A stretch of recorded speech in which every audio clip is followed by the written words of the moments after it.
No, I have not done pyramids or catacombs, I don't think. So we'll go ahead and do pyramid and then I'll check and see if I have the other one.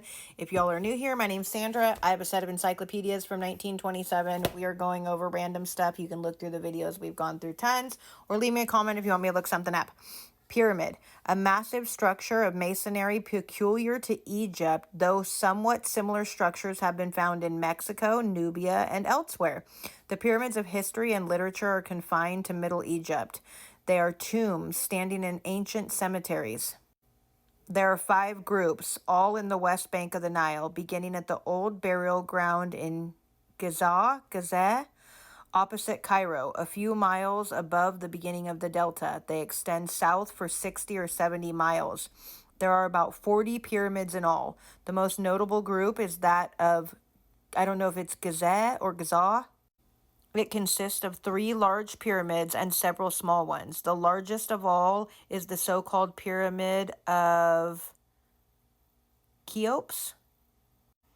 It differs from the others chiefly in size. It rests on a square base and has 4 equal triangular sides sloping up to a point.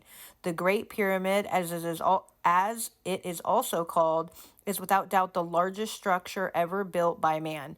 It is one of the 7 wonders of the world, the only one which remains. The base is about 756 feet on a side. The perpendicular height was originally 481 feet, but 30 feet of the apex have disappeared. The mathematically curious have noticed that the base lacks but 6/10 of an inch of being a perfect square, and but 12 seconds of a degree of being a perfect rectangle, and that the ratio of the height and the sum of the 4 sides is equal to the ratio of the radius of the circle and the circumference. This pyramid covers a space of over 12 acres. According to Herodotus, whose authority may have been tradition or mere conjecture, 100,000 men were occupied 30 years in quarrying the stone and building the pyramid. The principal stone was a white limestone or marble. Huge blocks were cut from the quarries with bronze saws set with diamond or corundum teeth.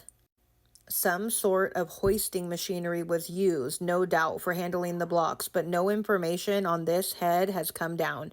203 courses of these blocks are still in place, giving the outer surface a terraced appearance. It is with reference to this step-like structure of the masonry that Longfellow, in his Ladder of St. Augustine, writes, "The mighty pyramids of stone that wedge like cleave the desert airs, when nearer seen and better known, are but gigantic flights of stairs.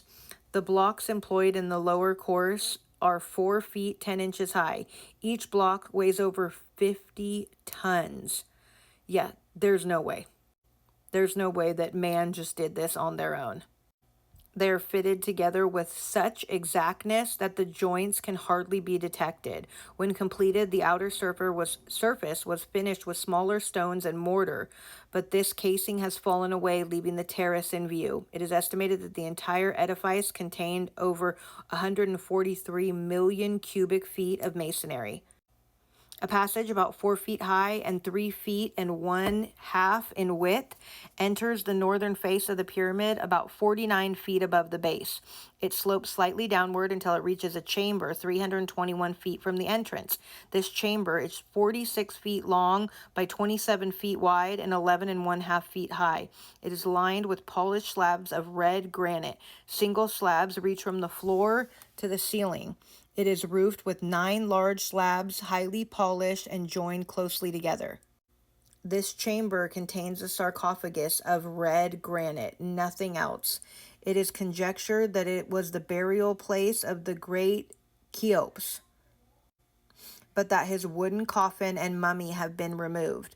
The sarcophagus is too large to have been brought in through the passage.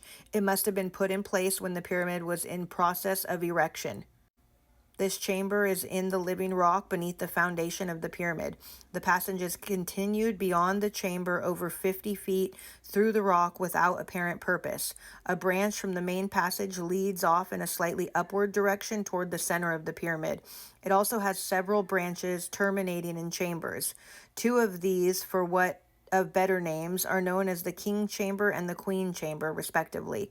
The King's Chamber is 34 feet long by 17 feet wide and 19 feet in height. The Queen's Chamber is smaller. Both are finished in highly polished granite. A careful survey of the pyramids shows that they are all built with their sides facing towards the 4 points of the compass. Each was in all probability surrounded by a stone wall. Traces indicate that the temple was built on the east side of each pyramid, so the worshippers faced directly west toward the burial place of the king. The pyramids stand in ancient burial grounds. Each is a mausoleum and a monument combined. Each was designed to contain the remains of a single person. The passage leads to the sepulchral chamber, zigzags frequently from one direction to another as though to obscure the entrance. Without doubt, heavy blocks of stone set on pivots served as doors. One chamber is described as entered from the top by a circular opening, which was closed by a huge red granite plug, fitting like a cork into the neck of a bottle. That is probably so cool. Text of a religious nature, cut in hieroglyphic characters, are found adorning the sepulchre chambers.